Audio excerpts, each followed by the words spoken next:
guides to a really great financial future.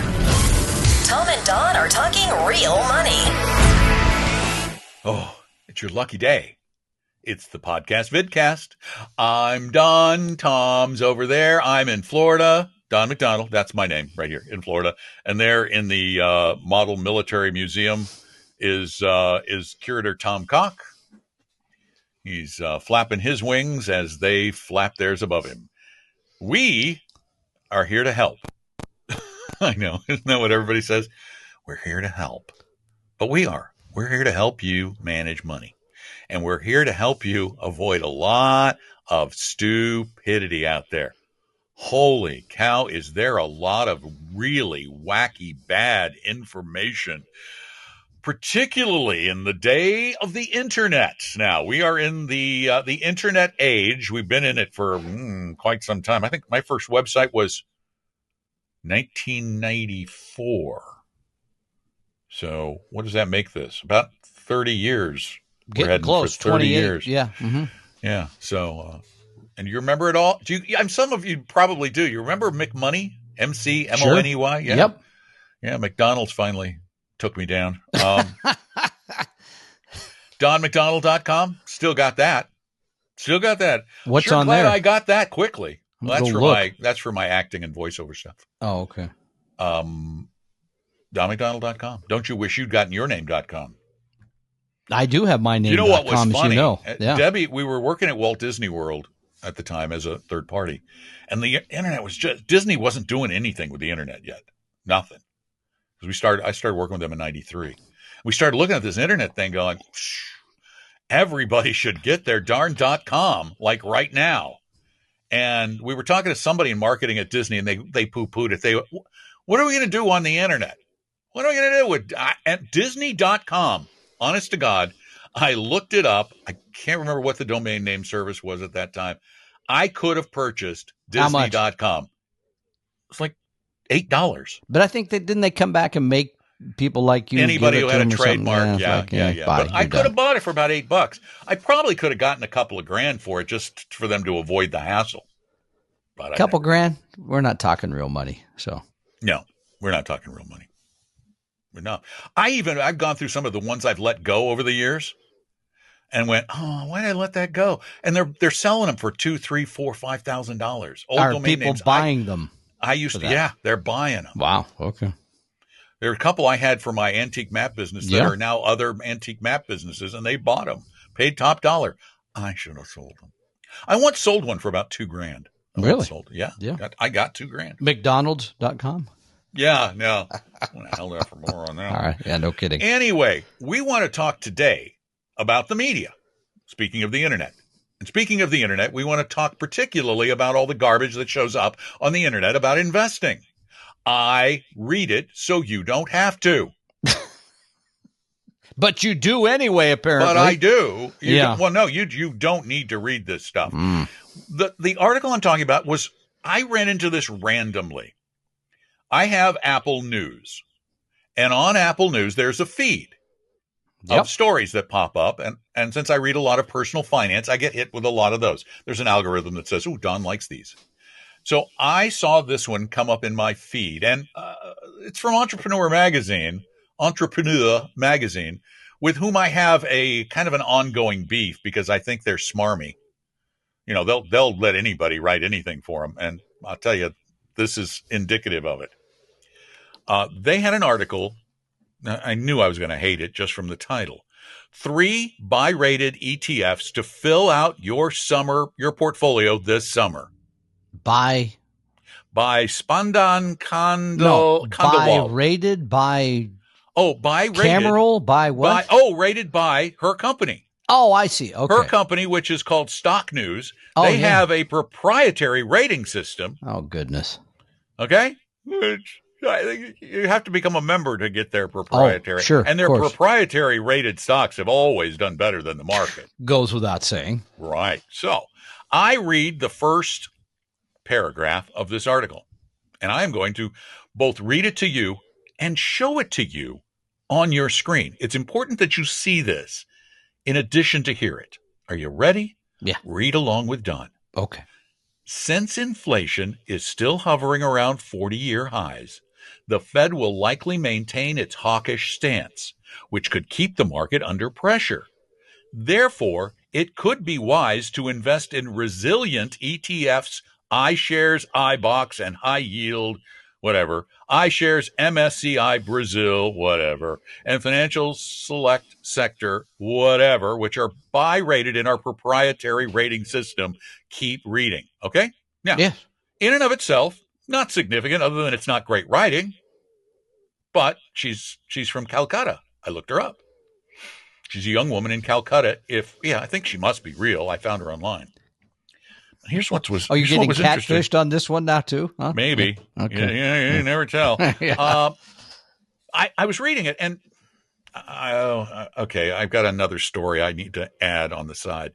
Recently, I was looking at Jasper, which is an AI writing program, and I read this thing, and I went, "That sounds like it was written by an AI, by artificial intelligence. It just didn't have a human feel to it." So I looked for other articles by Spandan. Hold on, let me pull this one up. Wasn't Spandau? Or Spandan, or Spandown. Okay, you ready? Spandown? Yes. Here's the another one. Oh, actually, this one's more recent than the one I read. 2 blue chip stocks under $20 to buy now. Ready? Yeah. I'm going to put this on your screen too. Read along. Increasing concerns about a recession due to the Fed's intention to raise rates aggressively are expected to keep the stock market under pressure. Therefore, it could be wise to invest in fundamentally sound blue chip stocks like these. Okay? So I thought, I'm just going to take some of these words and I'm going to type them into a search engine just to see how many articles like this she wrote. Well, here's something even more interesting. Oh, gosh. Hold on. I got to pull this one up. I found another story that had an intro paragraph just like that. It's also from Stock News. I'll save the punchline for the end. 5 passive income stocks to buy in August 2022. Let me read you the first paragraph. Let me guess. Inflation is still hovering near 40-year highs, and many analysts expect the Fed to continue with its interest rate hikes. Therefore, the stock market is expected to remain under pressure. Moreover, the ongoing geopolitical tensions are adding to investors' concern. Given the uncertainty surrounding the market, it could be wise to invest in fundamentally sound REITs, blank, blank, blank, blank, blank, blank, blank, blank, blank. Wow. Do these articles seem formula? I mean, they seem to be formula based. That's why I think they're AI. It does sound very similar. Yeah. We've got computers writing our news now. And trust me, I played with Jasper. It's pretty amazing, but the stuff it writes is, there's no depth to it whatsoever. It's just like kind of flinging words that make sense together at the wall and letting them flow down into a paragraph. But it's concerning, isn't it? That these are out there all over the place now, telling people to buy these stocks, and yet it is probably a computer, or either that or someone with a template typing stocks into the blanks. So just to make sure I'm understanding, the source is a source that writes for Entrepreneur Magazine, is what Correct. You're saying. Okay. Stock News is apparently working with Entrepreneur Magazine. Uh-huh. Okay. And Stock News is 100% based in Calcutta. It's not Calcutta anymore. It's it's with a K. And these people are all, if they're real, they're all very, very young. Very, very young. I mean, it says about Spandan that, quote, Spandan is a financial journalist and investment analyst focused on the stock market. With her ability to interpret financial data, she aims to help investors evaluate the fundamentals of a company before investing. Spandan majored in accounting and finance in college and is currently pursuing the cost and management accountant program. Now, she just got out of college a couple years ago, so she's very young to be an analyst. And okay, but why? I guess this is the question for me. Why is Entrepreneur magazine running an article on picking stocks? Because they're probably being paid. I was getting the why of the article. So if you go to Paul Merriman's website, just for sake of argument, why does he write articles? To inform. Yeah, he's not really selling anything. I mean, Entrepreneur magazine, at the end of the day, they're selling subscriptions. You know, we picked on others, Kiplinger's, Fortune, Forbes. Oh, Entrepreneur is much worse. Yeah, no, they're horrible. Entrepreneur is they're absolutely much horrible. worse. Well, I imagine that their subscription rate is, low. They have right? So many articles. You would not believe how many articles they have in their magazine. We talked about this once a while ago that are about annuities and how wonderful annuities are. Written by Matt Rowe, who works for a company called Do. That Do is an annuity sales company. And nowhere in the article is there anything that says, this is an ad. Okay, going back though, I think because that's illegal. You used to be, we both were financial journalists. You had a national radio show where people called you. I had a PBS television show. These were independent. Right. I just was reporting on the news. I was interviewing people. You were talking to people, doing all that. How much of that financial journalism really exists today? Let's see. We've got Jason Zweig. That's right. At the Wall Street Journal. Yep. We've got Ron Lieber. Yep, at the Times. And Jeff Summers. Yep. At the Times. We have Michelle Singletary. Yeah, she's at still the around. Washington Post. Mm-hmm. We have Mark Hulbert at WSJ and Market Watch. You gotta give Chuck Jaffe credit. He's still around. Gotta give Chuck credit. Yeah, Chuck is a journalist at Boston Globe. But once you pull away from those, that's like one hand worth of people. And aren't there like 330 million Americans? Once you separate those, pretty much everything else in some way is paid pitch. for. Yeah, Motley Fool. I mean, they hold them because they're in the Seattle Times every week, every Sunday. They hold themselves out as an independent source. They're not. They're selling their newsletter. Buy my 10 stocks. They got a service they're selling. All of these things are pay-to-play opportunities. But by the way, so are we. We are. Completely. We are. But wait a minute. What? We are. But we also give you on our website 3 funds to do it for free. We give you a ton of information. Motley Fool does give you some stuff. But it always leads to the crappy, poor, lousy advice about here. You want the inside? You want the 10 stocks that made way more than the market the last 20 years? We don't do that. We still, our core belief is still our core belief. You can pay us if you want. In fact, we have had arguments with a lot of people in the industry, including people that we worked with very closely as to why the whole show isn't just come work with us. Come work with us. Just come to our firm. Just come talk to us.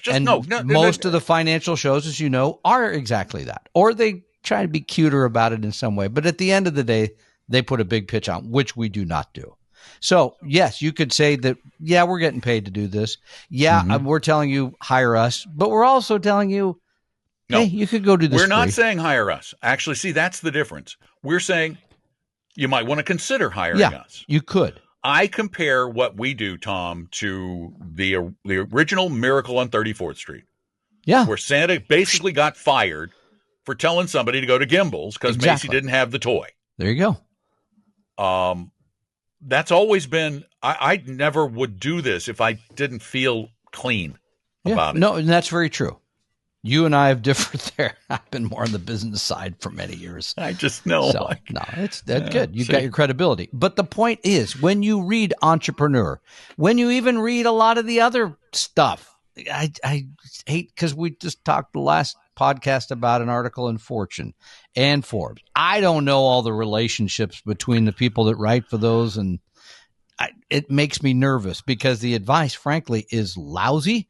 Yeah. It's sort of topical. It's like, today you got, like you said, market's doing this, dude. You got to go do this today. It's topical, but tainted, and it's rarely disinterested. I mean, the people you mentioned, Jason Zweig, he doesn't care how you invest. Really doesn't. I mean, no, Chuck Jaffe, he doesn't really care either. I mean, they're just, here's what we think is right for you. And so all the rest of this stuff, frankly, is noise, crap. Noise, just noise. Just a lot of noise to fill space, Indeed. to get your eyeballs to look at the pages and maybe get you to go buy an annuity from the guy at Do, which please don't do. Don't do. Or you're going to be in the doo-doo? The do, yeah. It's too easy. Don't do. Thank you. And thank you for reading that stuff because it comes up on my feed. There is no way. I go right to the soccer article about what's going to happen to Ronaldo. Read it all. I don't want to know. I need, and because, but you see, by doing that, I discovered this really interesting coincidence. Shocker. Wait, let's do it this way. Coincidence, Entreprenuer magazine, that all these have the same intro paragraph are pretty much, they're identical for all intents and purposes. All right, you got time for a quick question/comment? When you add the comment part, it scares me a little bit. A little bit scary. Right.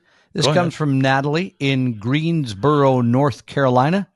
Weren't you just in North Carolina? You were in one of the Carolinas. I was not in. No, I was not in North Carolina recently. I was in South. You don't know which one you were. I know where Greensboro is, though. I do know where Greensboro is. Good. Got family in the vicinity. Yeah. Okay. Debbie does. Natalie writes, "Hi guys, love your show.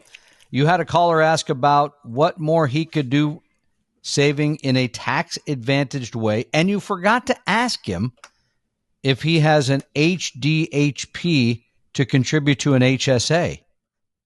Isn't that a high-deductible health plan? Yeah, right. Wait a minute. What acronyms are these? Yeah, exactly. High-deductible health plan to contribute to an HSA. Yeah, I don't have one of those. I have a low-deductible health plan. I do. And I looked the other day. I was shocked at the amount of money that's already in there in just a very few years. In your HSA? What's that? In your HSA. Yeah, which is invested. What's the annual? I don't even know. What's the annual contribution limit to HSAs, though? I should know that. Make me look it up. Well, you do that while I read the rest of this. As you know, HSAs are the ultimate tax advantage outlet for your earnings. Might be good to circle back to this, so emphasize this as a wonderful retirement tool. I personally invest all my contributions, have accumulated $30K with an average annual return of 7% since I started 5-6 years. I don't know about the return. I got to tell you, thank you. It's a lovely, lovely thing for people who don't have high health care costs in their family. No, that's right. Because the HSA... If you have high health care costs in your family, then you got to spend all the HSA money on the deductible. So that's why I have a lower deductible plan. That makes sense in your case. And I can't have I wish I could have an HSA. I'd love to have an HSA because the contribution for one person is $3,650 a year. How much for a family? Family is $7,300. And I think I'm doing like 4 a year or something. You should do the 7,300. That would be $300. You can afford the 7,300. But I'm already maxing out my 401k. I mean, what? So you're right. I don't know. I want to You still claim you're going to live this really highfalutin lifestyle in retirement. I am. So you can count on that. You better get busy. You can count. Well, I'm selling annuities on Sundays. Make sure they're indexed annuities. Exactly, because that's a nice 8 or 9% commission. So no, Natalie, you're correct. We did not add this to the list because I think the question was, I did my 401k, I did my Roth IRA, what else can I do? And this is a good idea. It is. It is a good idea for those who are able to do it. Yep. Wish I could. I'm kind of jealous. Do you have anything else that you would like to add? Yeah, I do have something else. I knew you did. We have a couple of classes coming up, and you should take advantage of them. Okay. Now, by the way, let me throw this in. Yeah. See, the class thing, you're sighing. I hate it when we do it in the podcast because podcasts get listened to for years. Okay, then I won't mention the class. Please make sure you mention the date. Because if you're listening after the date Tom states, good point. You can't go to the class. It's over. The first one is Saturday, September 10th, 2022, year of our Lord, 2022. That is at 9 o'clock in the morning. Joyce Bloomquist is doing a presentation, part of our women's initiative where women's finances after divorce. Hugely popular class already. A lot of people signed up. All online, okay? And you can tell them where you can go to get signed up. I don't know. I should know this. Honestly, sounds bad. Maybe somebody got it up because it wasn't up at Talking Real Money the last time. No, it wasn't. Did you call and yell at somebody? I probably did because I like yelling. It's still not there. Okay. So, but it is So call 800-386-3004. I think it's at Appella. No, it's not. .com. Anyway. Well, then why would they put it at Appella? I have no idea. Because it's more global. And then Saturday, September 17th, 2022, at 9 o'clock in the morning, Pacific Daylight Time, I will be doing a class called Retiring in a Recession, by the way, which is a topic we will cover this Saturday show. Because for those of you who think, I can't retire in the middle of a recession, yeah, you kind of can. It's okay. We'll talk about that. That's both in person in Bellevue and online. By the way, the online is already at like 250 signups, so it's massive. So you can sign up for that one. I do know at talkingrealmoney.com. Okay. Yeah, thank you. So join us. I think the online version's free. The in-person's a very nominal charge to pay for the water or something, coffee. So and a book. Join us. Oh, that's right. We have Paul Merriman's book, and we have Kevin Peterson to talk about Medicare, which is probably worth its weight right there because he knows all about Medicare, which is an incredibly important topic. Okay. That's it. All right. I got no more. Okay. Remember, those are in 2022. 2022. You're listening to this in 2023? Don't You're get late. mad.